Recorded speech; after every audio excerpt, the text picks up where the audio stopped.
Listen back to that's gonna be fun. Here we go. Hear me what? Now there's the intro right there. Just you going, what? No. I am Iron Man. You serious?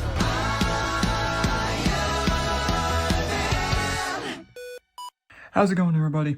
Really quick, I wanted to throw a disclaimer in here. So throughout this video, we did end up filming with a new microphone. I'm still trying to experiment a little bit with actually getting equipment for these videos. Since by around this point, I've been doing YouTube for about 3 years, which is a little crazy for me to think about. But unfortunately, listening back to the audio, it didn't work as well as we wanted it to. I'm just going to be relying off the audio from my phone as usual. So we're going to be passing the mic around, but there's going to be no change to the audio. So I wanted to throw that disclaimer in here really quick. But now that I've said that, let's get on to the review. How's it going, everybody? Welcome back to another Transformers review. So this time it's going to be Christian Hopkins. Spider-Man. John Morgan. Sorry, I had to adjust the camera. I was falling. It can still hear you right there, right? Yeah, but it's not as far, so it's better if you end up talking to For it. sure. So, I requested a couple days ago, that I take the lead on this review because we are reviewing the new Transformers movie, Transformers 1, and I kind of took the lead on all the other Transformers movies we did, correct? Yeah, I'd say so. Because it's my stuff, man. And it's your dad's stuff too. And so this movie, oh my gosh, I'm gonna gush a lot about this movie because I mean it was so much better. Let's get started with that. Is it exceeded expectations? Would you say so? Yes, it absolutely exceeded every expectation I had. My excitement was, I'd say, pretty high going into this movie, but I did not expect this movie to be as good as it was. And I mean, everything about this movie I think was handled so fantastically. And in terms of where to start, I think the main thing I want to start off with is the designs throughout the entire movie. Mm-hmm. Every single design looks perfect. Mm-hmm. All of the designs in this movie, it feels really similar to G1 or Generation 1, which is like the original show in the 80s? Yes. Yeah, the original show in the 80s where it's definitely more blocky. It is more of a robot and less Michael Bay, where it's like a lot of stuff going on. It's very simple. But I think in terms of characters, a couple things to start off with. I think in terms of the main four, I see we start off with Alita and B first. Because they're pretty... I'd say Alita gets some changes throughout the story, because at the beginning she's very selfish. And she's... I'll say right here. She's a... Yeah, I can hold it right here. It'll be fun. She's a stickler. Very. She's very by the books. She's the Orion and D get her demoted whenever they go in to the mine. So she's like a shift manager at the mines, basically. Mm-hmm. And there's a cave-in, and they go to save Jazz. Little cameo. There's several of those. They go to save Jazz. Well, I'll get into those later because I noticed a ton. Mm-hmm. They save Jazz, and it gets her demoted, and she's just mad at them. Then later they find B, and they make the plan to go up to the surface, and then they're about to get her in trouble again, so she hates them for the first half of the movie. Yeah. And it's not really until later on when you meet the High Guard and Starscream, right after that, it's not until then that Alita really shifts how she feels about Orion specifically. Yeah. So her growth is very good. Mm-hmm. And then B. B is B. It's very ironic with how the Transformer, who's primarily known nowadays as the one who doesn't have a voice, is the Transformer in this movie who doesn't shut up. And I mentioned that sets, because this movie sets up for a sequel. I think it's done well enough where it could very well get one. It could. It hasn't made that much more money. It hasn't broken even quite yet. I think it gets a sequel. They set up for a sequel. This movie sets up perfectly for a sequel. It sets up perfectly for a sequel, and it's been so incredibly well received. Right. If I have any problem with this movie, it's not even the movie itself, it's that the marketing wasn't good. Yeah. I don't think the marketing did not do this movie justice in the fact that the marketing made it seem like this was going to be a very kiddie movie. It's not. Not a kid's movie. It is not at all. Because a lot of the marketing even a lot of the previews and stuff, we'll get back to B. Yeah. B says his made up name, which is Bad A-atron. Like, he says it probably dang near 10 times. There's one scene he says it probably 4 or 5 times. Yeah, he says 1, 2, and he gets cut off the third time. Yeah. But he says his name, which contains a bad word in it, like 10 times. In a PG movie, all that was to say, I hope this gets a sequel, because him talking as much as he does in this movie sets up really well for him losing his voice in a later sequel, because that was his thing in this movie, was he talked. Like, whenever they get captured by the High Guard, Soundwave and Shockwave, Shockwave. Shockwave says he wouldn't stop talking, even when he was unconscious, especially when he was unconscious. It sets up too perfectly for the fact that he's eventually probably going to lose his voice. Correct. Which I think is really funnier by the fact that it's Keegan-Michael Key voicing him. Who does we can go ahead and talk about that. All of the voice acting in this movie is A1. It's so good. Especially. We'll talk about him in a second. Yeah. Do we want to go ahead and talk about D16? We're not going to say his actual name until when he turns into that dude. But D16, Brian Tyree Henry, it's Brian, not David, right? Yes. Why do I think David? Brian Tyree Henry he's so good. Mm-hmm. He's voice acted before. He's obviously Jefferson Davis in the Spider-Verse movies. He's been in other stuff, voice acting wise. Yeah, he's been in some other. He's known for being Festus in Eternals. I really like him. He was actually a really big highlight in the movie. He was a really big highlight from Eternals. In Eternals, yeah, I really like him. I think he's hilarious. He plays D16 with such a he's lighthearted at the beginning, but then something specific happens about halfway through the movie that he snaps. He snaps, and then he snaps even further towards the end. Yeah. You know he's evil, and yet it still hurts. I compared this to Revenge of the Sith, in the fact that Anakin is going to turn to the dark side, but you still want him to not do it. Yeah. You still hope that this is going to be the time he won't do it, and this is like that. You knew he was going to be evil and turn into he who must not be named. Mm-hmm. You knew it was going to happen. It was even in a lot of the trailers, the previews. It was in one of the main posters for the movie. He's in the background, but it hurts. And that's because of Brian Tyree Henry's voice acting. At the start of this movie, he does not have red eyes. No, he does not. He's yellow. He is yellow, then there's orange. Then there's a scene where he goes up against Starscream where they turn orange, and they focus on that. And then there's a specific scene towards the end where they turn red in one of the coldest moments of the entire film. And his voice acting, this is one of the best voice acting performances I've ever heard. Mm-hmm. I'm ending the sentence there. And it reminds me, I said this, so my favorite game of all time is God of War, the 2018 version with Christopher Judge, who in his own right does fantastic, but the original Kratos from God of War that most people remember is T.C. Carson, and Brian Tyree Henry sounds exactly like him, especially towards the end. He sounds like him to me, with that just unbridled rage that he has. Mm-hmm. It's so good. Yeah. He's so good. He's so good. Yeah, you've been gushing about him. I want to gush about my favorite acting performance in this film. Chris Hemsworth. He blew me away. I vividly remember you saying to me one time, we were working together one time at the theater, and you said, "Oh my gosh, Chris Hemsworth is going to play Optimus Prime in a Transformers movie," and I go, ugh. Yeah, I vividly remember working with you. We were standing by number 2, I believe, and the cast got announced for this movie. And I remember looking through this cast and I went, we didn't talk about Scarlett Johansson and Keegan-Michael Key. They both do fantastic also. They both do great. But the stars are David Tyree Henry and Chris Hemsworth. I remember thinking, ugh. Yeah, same. I don't like. Also, John Hamm's really good. We'll talk about him later. Yeah, we will. But Chris Hemsworth, I remember just thinking to myself, they're going with another big name actor.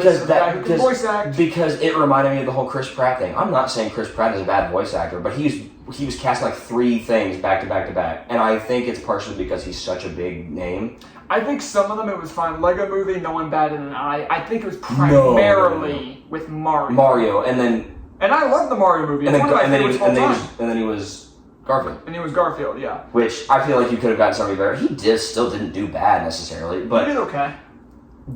I thought it was gonna be another one of those things where Chris Hemsworth, he doesn't have a ton of voice acting stuff, but every voice acting job he's done, I saw this the other day. Every voice acting thing he has done up to that point, he had his Australian accent. Mm-hmm. He had his natural accent. This is the first time he has voice acted where he does not have it. Yeah. And it sounds natural. And I went into this movie, I'm like, please don't try to sound like Peter Cullen. Please don't try to sound like Peter Cullen, because Peter Cullen is probably my favorite voice actor ever.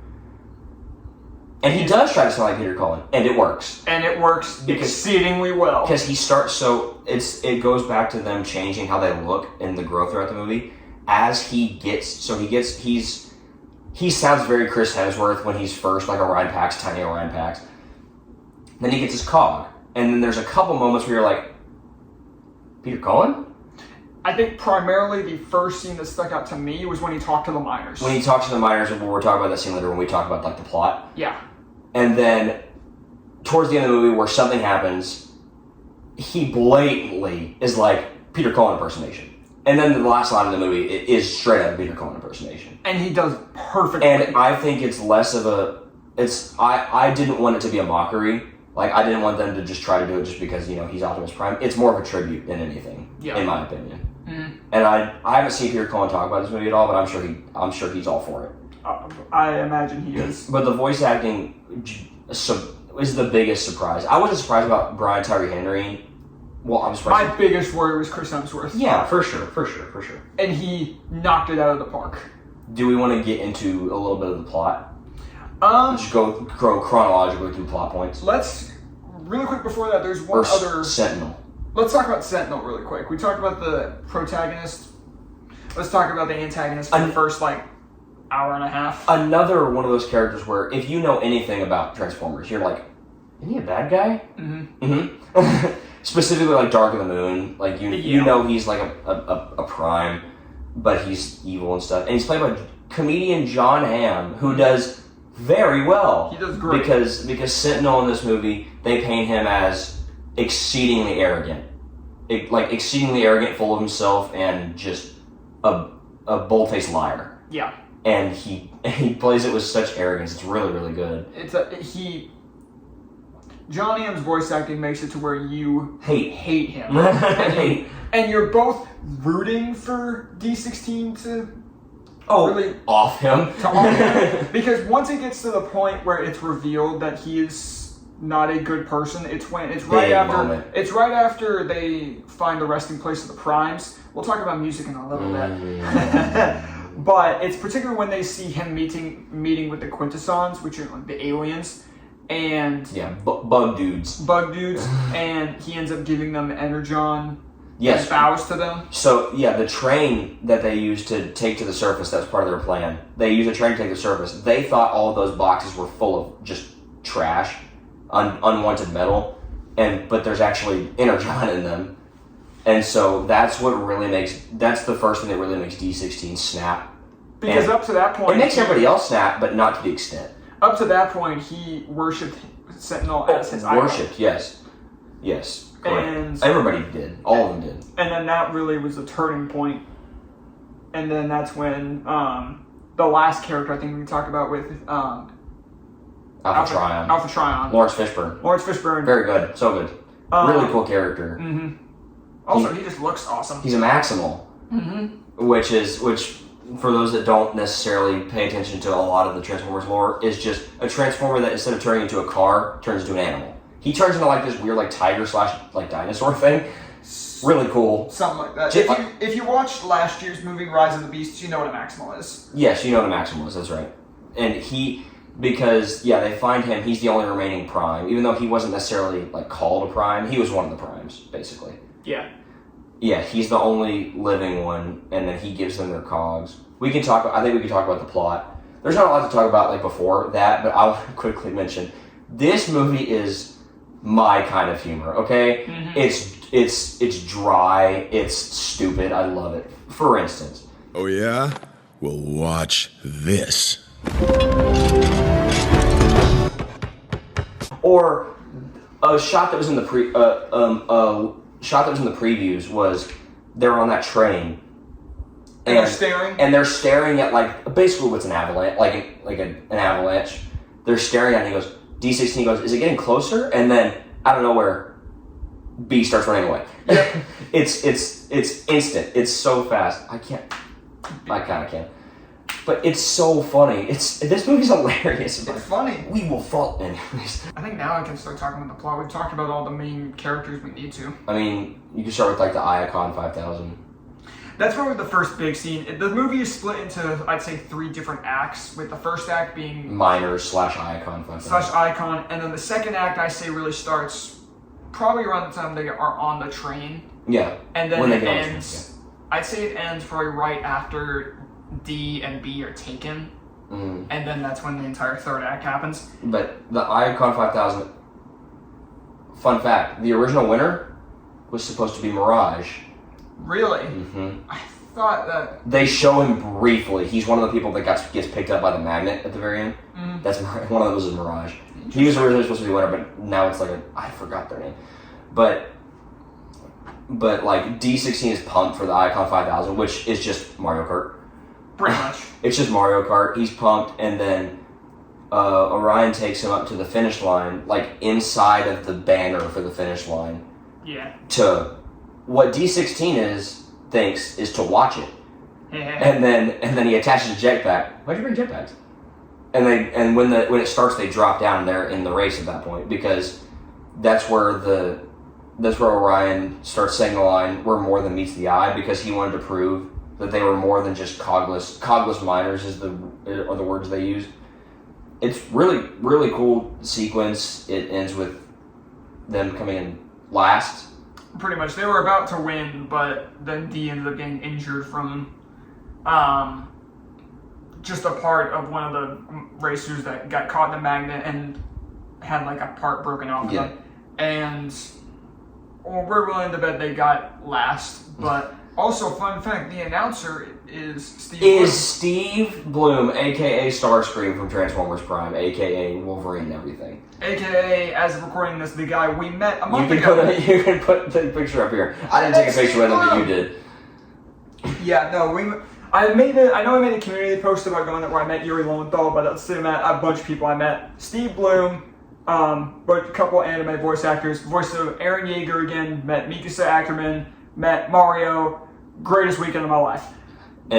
Steve Bloom was awesome. And Steve Bloom was one of the best ones, because if you met, like, I mentioned that I knew him from Transformers Prime, and without me saying anything, he goes, "Lord Megatron," in his Starscream voice, which I'm not as good at it, obviously, but like he even says that in this movie, yep. Transformers 1. He says Lord Megatron, and so I said to my dad, I said, "How much money Steve Bloom is in this movie?" He goes, "There's a good chance." And the second he showed up as you don't see or anything, it's just his voice, but the second he starts talking, I go, "Yeah, for sure, yeah, for sure." But no, Steve Bloom, just in general, was great, because he did that for you. Then Zach said he liked him as Cowboy Bebop, and then he said it a line as Spike. And I mentioned I loved him as Wolverine, particularly in Superhero Squad, and he did a voice where it was a higher pitch the different Wolverine. Right? Yeah, but he had to be in this movie somewhere. Had to be.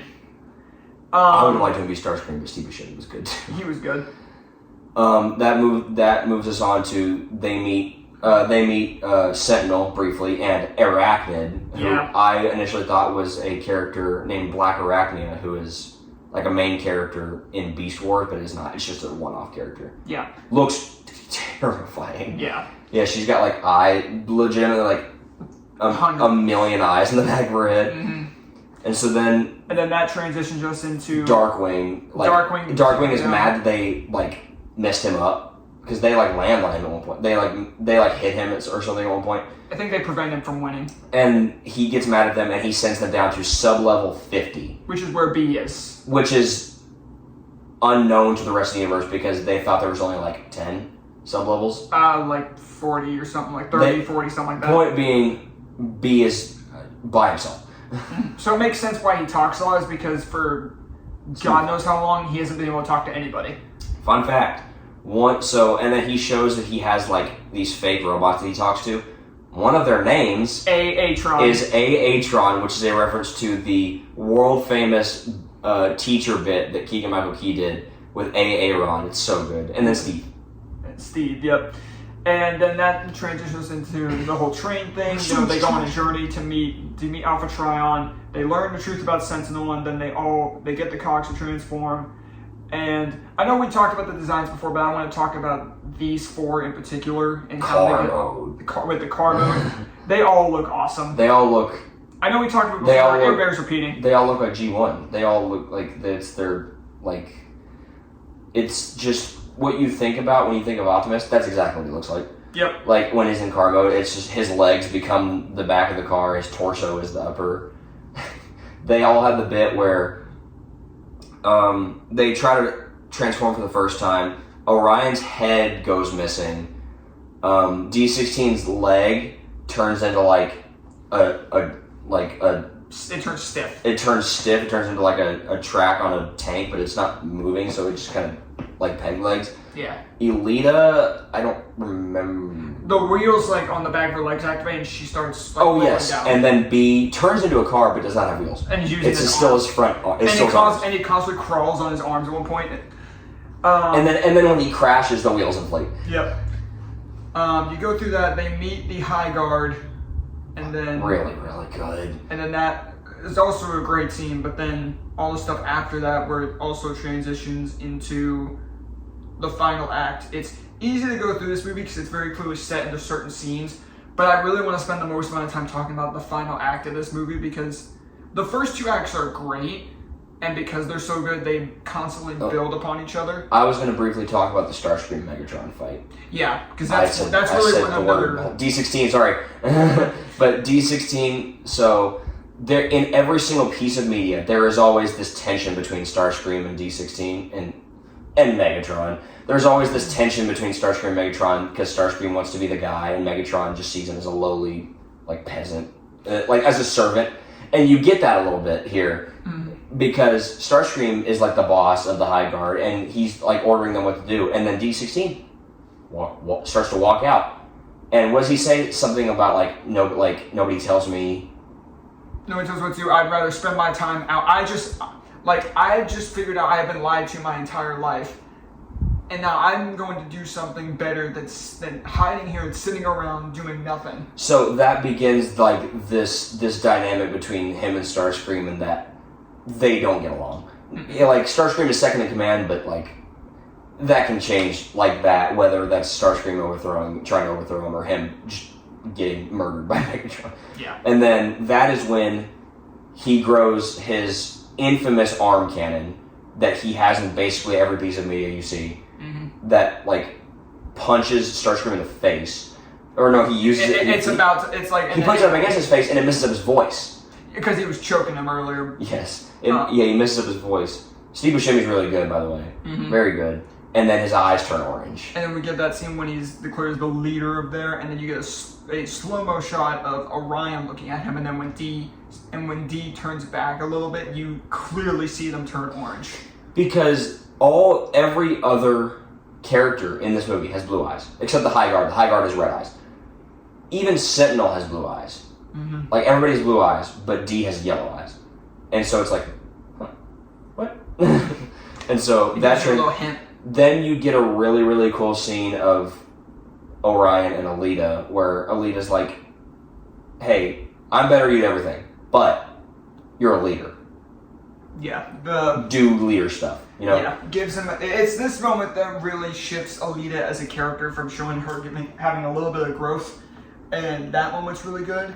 And then it transitions into the final act where they eventually go and rescue all the people who were captured, most of the High Guard, including Starscream, D, B. And they find that D16 has been branded by a torch. Mm-hmm. Because he sees the sticker that's on it, the Megatronus Prime sticker that it shows the very beginning of the movie that Orion gave to him. Megatronus Prime is one of the primes, and in every other art, and in every other Transformers thing, is known as the Fallen. That is Megatronus Prime. That's the Fallen. He's a Decepticon, and basically everything else. He's not in this. He's a good guy in this. but he idolizes him, and his face is shaped like the Decepticon logo that we all know. And so Sentinel takes it as, oh, you idolize him? Have his logo burnt on your chest. Oh my gosh. It was brutal. No, that's another thing where it's like, if you replace this for humans, that sucks. That's not a kid's movie. Not fun. Not fun. And then they eventually get rescued. You get a really dope, iconic shot that you see Optimus doing everything. Oh yeah, the jump pose. Yeah. Really good. That's cool. And then they eventually go to using, when they break everyone out, they then end up saying that in order to show everyone the truth, because originally they had a form of the truth, but then it got broken. And then they found another way by using Arachnid. Yeah, Arachnid to air it on every screen. Which they did, and it exposed Sentinel, and then it was really in this moment where it became Sentinel wasn't as much of a threat, but now it's D. D's the issue. Because he's about to kill Sentinel. He shoots at him twice. Yeah. The first time Orion gets his gun out of the way and it hits a tower. Yeah. And then the second time when Pax tries to calm D down and that doesn't work, right as he is about to fire it a second time, Orion jumps in front and gets his arm shot off. Oh, gets his chest shot off. Yeah. He dies. But he basically died, and then he's about to fall. D grabs him, and then you get that really good moment of he's hyperventilating. You see him look down. Because he's contemplating everything. It's so... I don't know how they did that. It's a robot. How did they do that? He catches him, and then realizes, we're enemies. We don't see eye to eye. We're enemies. And you see him, looking around, and my mom goes, red. He looks down. I'm done seeing. Looks back up. His eyes are just red. And says one of the most heartbreaking lines ever, I'm done saving you. And then drops him. And drops him. And the most heartbreaking music plays. We didn't talk about the music earlier. Oh, yeah. Music. Whenever they go to the place of the Primes to get their cogs, there is a piece of music there that plays. It's really, really cool sounding. Even if you don't know where it's from, it's sad. It's very, very sad. And there's a reason it's sad. Yeah, I originally had no idea where it was from because it was from a piece of media I hadn't started watching at that point of seeing the movie the first time. Transformers Prime. Now I've started watching the show. I'm about 5 episodes in. And that's to go back to the music that plays whenever he drops Orion. Mm-hmm. Because I don't know if I don't think it's the same piece, but it's really freaking good. Yeah, and you get this dichotomy of scenes of D going insane. Oh, the parallel's so good. Pax is falling down. He gets dragged. He gets attracted to. Yes, he gets grabbed by Primus. And then we see it. Primus is just the planet that they're on, basically. The soul of Cybertron, basically. And then D rips Sentinel in half. Yeah. And then he also Sentinel has Megatronus Prime's cog. Yeah, he has a Prime cog. So he makes a big speech, and then he ends up putting that in, and then he yells the most. Say it. Megatron! He yells, I am Megatron, while also showing... He big. Well, he gets bigger, then you have another scene showing Orion being shown to the Primes, where that music plays again, in the cave. Yes, it does. And then they're showing... Because the main thing for this entire movie is finding the Matrix of Leadership, because Energon has been dried up, so they're having to mine for it. It's a whole reason for the miners. Which, this is a parallel to Revenge of the Fallen. Mm-hmm. Because in Revenge of the Fallen, Megatronus Prime is the Fallen, but in the Revenge of the Fallen, Optimus gets ganged up on by 3 Decepticons, gets stabbed and dies. 2 separate ones, and I think Megatron. Yes. And one of them Starscream. Yeah. Starscream, I don't remember, but he dies, is dead for a lot of the movie, an hour and a half, and then at the end, their whole thing is they're trying to find the Matrix of Leadership, which was hidden by the Primes away from Megatronus Prime, the Fallen, and he then resurrects Sam, Shia LaBeouf, let's go, resurrects Optimus with the Matrix of Leadership, which is exactly what happens in this movie. Mm-hmm. And except 1,000 times better. It's really good in Revenge of... Okay, the movie The Revenge of the Fallen is not good, but that moment is dang good. That moment's really cool. But as a collective whole, in my eyes, Revenge of the Fallen is the worst movie. Spoiler, this is the best one. But no, you get that. You get a cool dichotomy of him's the whole Megatron thing, and then the Matrix of Leadership presented to Orion Pax. We see him also growing, and then where they say, "Arise, Optimus Prime." Optimus Prime. And then we get the fight. Lawrence Fishburne, Dan. And so I'm going to talk about this real quick. The designs. Both for Megatron, Okay. now Megatron and Optimus Prime. Okay. Peak. Optimus, right? Mm-hmm. It is my third favorite. It's my second or third. Behind Michael Bay and Transformers Prime. For me, it's probably my second favorite, right behind the very beginning of the Bumblebee movie. Right. And then for Megatron, this is my favorite. Yeah. Because it's really close. I really like Michael Bay's Megatron. I especially love the Last Knight's Megatron. Yeah. But like Michael Bay's Megatron is my childhood. It's so menacing. But this is directly to the original '80s show. He always had that like chin strap thing going on, and when he gets a cog, it becomes more prominent. Right here, it becomes even more prominent and like juts out. Yeah. He gets the cool looking arm cannon. He gets the arm cannon. He gets even more red, like highlights on his torso. He gets bigger. It's just it.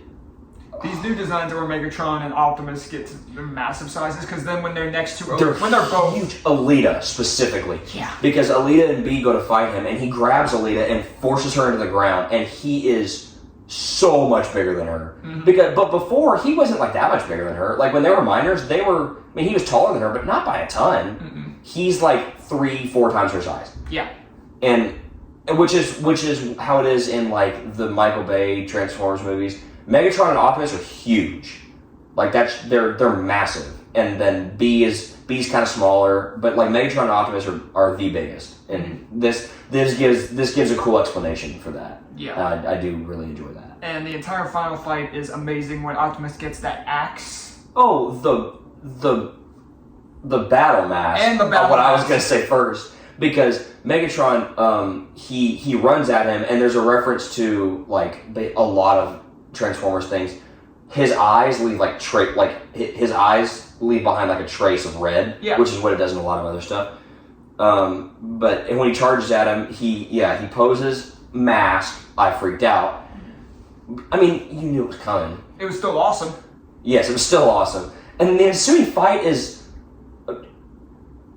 what? The surprising fight is the fight is surprisingly well. I know it's an animated movie, but choreographed. Yeah, that's something He sweeps his leg in truck mode. I love that. That's incredible. That's ties into my favorite part about the action, which I don't think the live action movies did as well, was the fact that they incorporated all the transformation parts. Yeah, of they fighting. don't do that in the Michael Bay movies, 'Cause which this is one- fine. This one, it's like Bumblebee does. Megatron's about to shoot Optimus, and then Optimus Because he pokes his head in. and then uses like the part of his arm to thrust a punch. To punch, yeah. No, And Megatron does punch him in the face with his arm cannon at one point. I'm pretty sure. like he like catches it and then boom. right Yes, in the because face. he can retract it and stuff. Dude, he has flamethrowers and the axe, dude. And then whenever he gets the axe, he gets jumped by Soundwave, Shockwave, and Starscream, and he decimates them. in 5 seconds. Which is also, I think, an homage to the Michael Bay movies, where there are so many scenes. There's a scene in basically every movie where Optimus takes on like 5 people at once. In Last Night, he takes on like 6 or 7 at one point with the Like the multi-headed thing, like with 5 or Bruticus, something. yeah. But like that's the thing in Michael Bay's Transformers is he's so much stronger than everybody else. He takes on like 3 or 4 people at the same time, and he does it easily. It shows that in this, and so that's why I think this movie did pay homage to like every piece of Transformers media ever, even Michael Bay. Yeah. Fight wraps up, and then Prime banishes him. Chops gun in half. Chops gun in half. With the coolest, like he grabs the smaller arm cannon, bends it, and then twists. Yeah, because he can transfer which hand the axe is in. Transfers it to his right hand and then chops the cannon in half. And that's like, hey, stay down. And then he banishes. Heartbreaking. It's heartbreaking. And if you notice when he says you are banished from Icon, his eyes Dim. His eyes dim and they get bright. And then when he says this isn't over. when he says prime, it's like he puts so much emphasis on that where it's so ooh. Because Megatron doesn't call him Optimus. He maybe once or twice. He calls him Prime. Mm-hmm. Especially like Hugo Weaving's like Bayverse Megatron calls him Prime. That's just how it is. This isn't over. Prime. Then it's such a good moment, and then you have a really good moment at the end where Energon starts falling up, and Optimus gives a final speech. And you get the first. So it shows all of these like miners getting cogs and stuff. The first one's Ironhide. Ironhide. The first one is Ironhide. Then it is Sideswipe. Then RC and Jazz. And then you see Ratchet in the background somewhere. I'm assuming he does get it. Everyone gets a cog. So yeah, we saw Ratchet, we saw Sideswipe, we saw Jazz, Ironhide, RC. RC looked exactly like she does, and like basically like all the new stuff, like she should. Yeah. I'm trying to think if there's another one. I don't think so. There's a lot to see with that scene because of how many people get cogs, and then when Optimus is giving that final speech, and he goes, I will be waiting.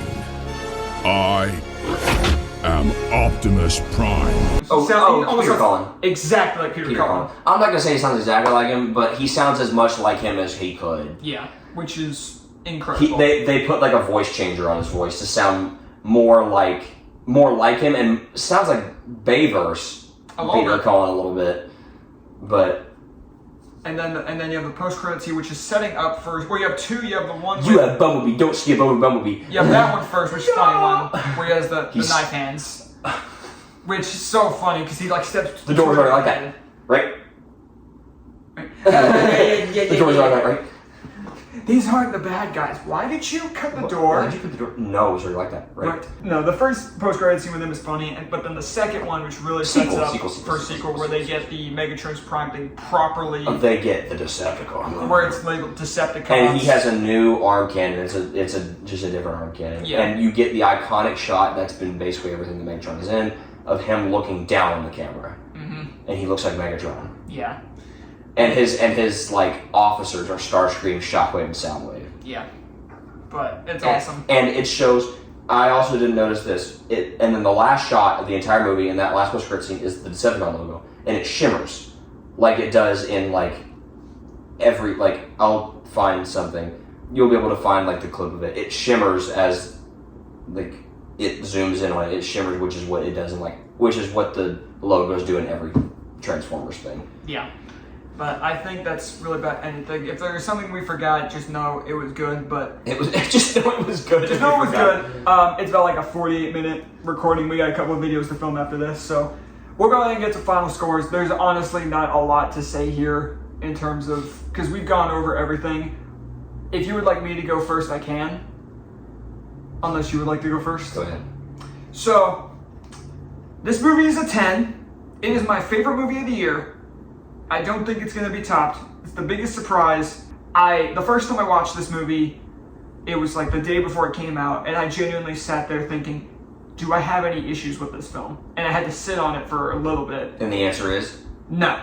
And then after a second viewing, a couple weeks later when I went to watch it with Luke, and I walked out of it and I looked at him and I said, that is my favorite movie of the year. I have no issues with this film, no nitpicks, no nothing. This is, I think, by far the best movie in the franchise.